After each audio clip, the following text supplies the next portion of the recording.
Shalom, call halal Yahweh Ba'ashim Yahushai, Ba'ashim Akakmadash, double honor to the apostles and other bishops of GMS, even the elders that came before them that taught us the truth. Shalom and salutations to all the brothers that are pushing the word of truth and in sincerity, the hopeful elect, Tabernacle of David, to the Aquath that are listening, learning, being a pillar of rest, 144,000 and 1/3, the hopeful elect of Israel, and the brother Yahshua. I'm back with the one WW3 Daily Update. Shalom and salutations to you all.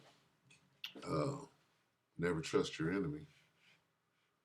Sirach 12:10. Never trust thine enemy, for like as thine rusteth, so is his wickedness. Jump down to 16. An enemy speaketh sweetly with his lips, but in his heart he imagineth how to throw thee into a pit. He will weep with his eyes, but if he find opportunity, he will not be satisfied with blood. Though he humble himself, 11. Though he humble himself and go crouching, yet take good heed, and beware of him, and thou shalt be unto him as if thou hadst wiped the looking glass. Thou shalt know that his wrath has not been altogether wiped away. This guy, he can't even hide what he's trying to say here, but Netanyahu is going to give a speech to his constituents, and he can't even hide the fact that they can't wait to get back to the genocide. So I just want to play that real quick. This is Dialogue Works with Larry C. Johnson. Okay. So take it away. Netanyahu's going to speak.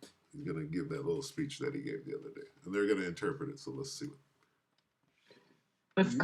Trump was completely committed to the release of the hostages. We spoke on Wednesday. He congratulated me on the agreement, and he emphasized, and rightly so, that the first stage is a temporary ceasefire. This is what he said, a temporary ceasefire. Towards the next stages of the agreement, we are holding on to some significant assets so that we can bring back all of the hostages, and in order to accomplish all the goals of the war. Both President Trump and President Biden have provided full backing to Israel's right to resume fighting, to resume combat, if Israel reaches the conclusion that the negotiations over the second stage are pointless. I truly appreciate that. I also appreciate the decision of President Trump to lift all the remaining restrictions on the providing of essential munitions and weapons to the state of Israel. If we need to resume combat, we will do so in new ways, and we will do so with tremendous force. What is he trying to say mostly for Israelis? Yeah, no, he's trying to say, oh yeah, we're going to keep fighting, and they may very well. Look, we go back to the history of this. The Second Intifada, which I believe started roughly 2000, went up for about 5 years. Not near the level of violence that we've seen over this last 15 months, 16 months, but nonetheless significant violence. And then that was concluded with an agreement between Mahmoud Abbas and I think it was Ariel Sharon at the time, and a temporary agreement. Yet that did not stop Hamas from firing rockets into Israel. It didn't stop Israel from killing Palestinians and putting them in prison. And so that's unfortunately likely going to be the outcome of this.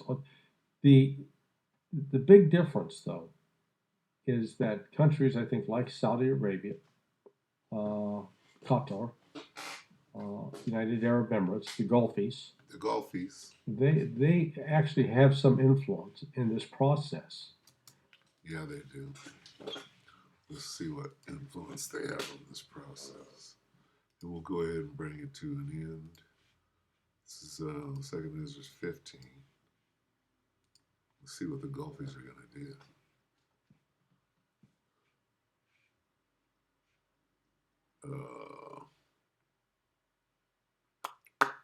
30. Start here at 28. 2nd Ezra 15 and 28. Behold, a horrible vision and the appearance thereof from the east, with the nations of the dragons of Arabia, the Gulfies, right? the Arab nations, United Arab Emirates, Saudi Arabia, right? Qatar and them, the Gulfies, shall come out with many chariots. It looked like they all buried the hatchet and came together. And the multitude of them shall be carried as wind upon the earth, that all they which hear them may fear and tremble. Jump down here, because the Iranians are going to join battle with them, right? Jump down to 31. And then shall the dragons have the upper hand, remembering their nature, and if they shall turn themselves, conspiring together. What are the Arabs going to do, the Arab nation? Conspiring together in great power to persecute them. They're going to turn from their split. No more Sunni Shiite until we sweep the land out. Conspiring together in great power to persecute them. Right?